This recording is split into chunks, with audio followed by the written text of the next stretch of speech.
Hello, ഞങ്ങൾ ഇന്ന് കോളേജിലേക്ക് പോവാണ്. ഒരു അത്യാവശ്യമുണ്ട്. അതിന് വേണ്ടി ഇന്ന് എനിക്ക് ക്ലാസ് ഇല്ലാത്തൊരു ദിവസമാട്ടോ. അപ്പോൾ ബസ്സിലാണ് പോകുന്നത്. ഞാനും ഇക്കയും ഷെസും ഉണ്ട് കൂടെ.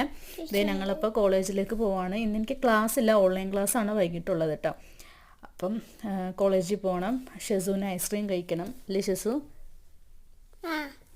അതെ, കോളേജിൻ്റെ അകത്തെത്തി കേട്ടോ. കോളേജിൻ്റെ അകത്തെത്തി. ഇതിപ്പോൾ നമ്മുടെ കോളേജിൻ്റെ കോഫി ഷോപ്പാണ്. ഇതിൻ്റെ അകത്തുള്ളൊരു കോഫി ഷോപ്പാട്ടോ. ഈ രജിസ്ട്രാറിൻ്റെ ഓഫീസിലാണ് നമുക്കിപ്പോൾ കയറാനുള്ളത്. കാര്യങ്ങളെല്ലാം കഴിഞ്ഞ് സർക്കിൾ കെ എന്ന് പറഞ്ഞിട്ടുള്ള അവിടുത്തെ ഒരു കോളേജിൻ്റെ അടുത്തത്തെ ഒരു ഫേമസ് ആയിട്ടുള്ള ഒരു ഐസ്ക്രീം പാർലർ, അതേപോലെ തന്നെ കുറേ സ്നാക്സും കാര്യങ്ങളൊക്കെ ഉണ്ട്. അങ്ങനത്തെ ഒരു ഷോപ്പാട്ടോ. ഇവിടെ അൺലിമിറ്റഡ് ആണ് എല്ലാം എന്നല്ല, ഞങ്ങൾ വന്നപ്പോൾ അൺലിമിറ്റഡ് ആണ്. ഈ കപ്പ് ഐസ്ക്രീമും അതിൻ്റെ നമ്മുടെ മേളിലുള്ള ക്രീമൊക്കെ നമുക്കിവിടെ നിന്ന് കഴിക്കുകയാണെങ്കിൽ അൺലിമിറ്റഡ് ആയിട്ട് എടുക്കാൻ പറ്റും. $1, $2 അങ്ങനെയൊക്കെയാണ് ഇതിൻ്റെ റേറ്റ് വരുന്നത്. ഈ കപ്പിലുള്ളത് ഇപ്പോൾ $1 ആട്ടോ. ഇപ്പോൾ ഇതിൻ്റെ ബാക്കി വീഡിയോ ആയിട്ട് നെക്സ്റ്റ് വീഡിയോയിൽ വരാം.